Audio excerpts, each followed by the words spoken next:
Before I start, the best thing that I know Eric is going to be happy with is that we were able to play Denzel Ingram and Jordan Talley and Craig Ponder all together. I'm excited, guys. I thought we did some really good things out there. You know, when you look at, that's a very good basketball team who I think will win 20 games. Dan's done a great job with them. You know, going into the game, we wanted to make sure we defended well. When you look at that team, when they played against Coppin State, they had 29 assists. And that means that's a team that shared the basketball. So we wanted to kind of turn them into more individual players than being able to get everybody involved, and I thought we did a good job. The other emphasis that we had is we wanted to offensive rebound. You know, looking at the two previous games, they've given up 16 and 17 offensive rebounds, and that was what we wanted to do going in. Very happy with our effort. I thought our bench was tremendous. I thought we were able to run guys in and out, and I think our pressure at the end caused a lot of problems. When you talk about your three leading scorers being 5 and 4 years in college, how does that experience sort of show up in a game like this? Well, we needed Eric because you don't know what you're going to get from freshmen. And, you know, in this particular game, a real physical game, I didn't think our freshmen were going to be great. And certainly when you can play a Dylan Sherwood, who's a fifth-year guy, and Craig Pond, who's a fifth-year guy, and then, you know, bring in Jordan Talley, who is obviously was a all-rookie team last year, and Denzel Ingram, who's played at Charlotte for a couple of years, and Marquise Bryant. It helps a little bit, and you don't have to rely on the freshmen so much to finish the game. Yeah, like I said, those guys maybe didn't play a ton of minutes tonight. What do you hope that they got out of this one? When you're young, when you got young guys, you have to bring them in and talk to them, and I made sure that I explained to those guys, look, every night you're not going to play a lot of minutes. And even you think about a veteran, Chris Fleming, he got in foul trouble early and wasn't able to finish the game. And I think all of those guys are fine. You know, they understand that if we're going to be successful, each game somebody else may play a little bit more minutes than the other guy.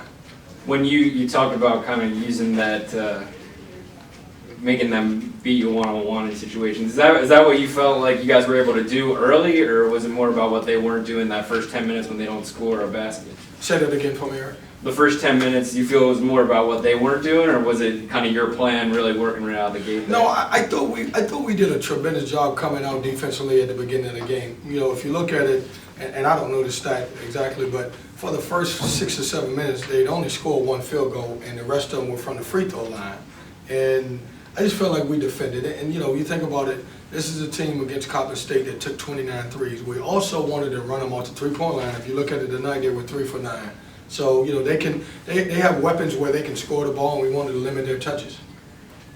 Denzel, like you said, really gave you guys a spark, especially early. What were you expecting out of him, having not seen him, you know, these 2 games that everybody else played? You know what? I got exactly what I expected. I thought he would come out and shoot, you know, close to an air ball. I thought he would turn it over maybe once or twice, and then I thought once he settled in, he would be fine. How much did you feel like how much was he part of the game plan, or how much were you expecting him to play? I mean, as many minutes as he could play? Yeah, absolutely. You know, when you go into a game, Eric, you don't kind of say, all right, this guy's going to play 25, 30 minutes. It just got in the flow of it, and, you know, we got some guys that got in early foul trouble. When Chris and basically C.J. Bryce got a little foul trouble, it allowed me to bring those 2 guys off. And, you know, I just felt like at the end, with the new rules, because certainly we need to use the new rules because we're getting a lot of fouls called against us. But it's a great advantage to be able to put those 3 guys out there that can handle the ball, and there is no 5-second count.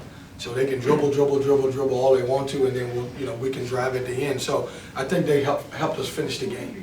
What did it take to, like you said, have that many offensive rebounds? I mean, looking at the stats, it was 1 from a lot of guys and a couple from Well, it started with Dylan Sherwood. If you had to ask me who was the MVP of the game, I would tell you it was Dylan Sherwood, hands down.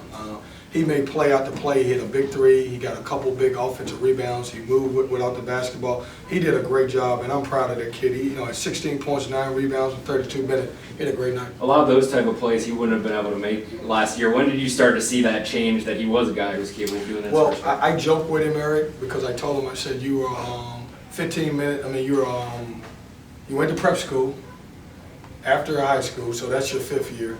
You came to UNCW, you basically redshirted. So I think he's 27 years old, so when you get that old, he can certainly play. No, you know, I'm happy for the kid because for the first time he's healthy a little bit, and we pray that he continues to play that way. You've had to ask a lot tonight for explanations on fouls.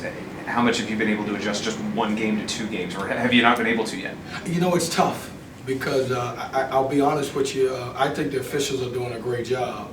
The problem is that we have to adjust to it, and when you ask them about it, you know, they say we're calling it the way we're instructed to call it. And that's a tough thing, you know, because I think they're doing their job.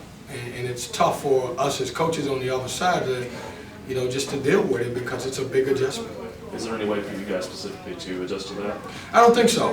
You know, I think our style is we're going to play the way we played, and if you look at it, they had 35 free throws and we had 22, but you know, you can say, you know, we took 25 3-pointers and they took 9, so you could make a case that they were a more aggressive team. That's why they got to the free throw line more.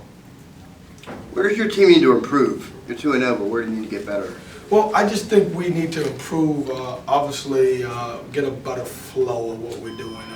You know, at times, because we're playing so many different people and I'm switching guys out in different positions, I just think we have to get a better flow going. I think we're great in transition. I think we're very good on the defensive end. I think we have to, you know, obviously, and don't ask me why, because right now we're not playing well in this area. I think we got to step up and make free throws. You know, I think we're leaving a lot of points on the line right there, and I'm not concerned about the way we're shooting the ball from the 3. That's one of our weapons, and we'll make those. These guys have to learn how to shoot after the way we play. You know, we're not a traditional half-court team, so when you're getting the 3-point shots on the offensive end, it's because you've been pressing and running, so we have to get in a rhythm of being able to make shots with the way we play, a little fatigue. One more question, anybody? That's good. Anybody? Okay, thank you.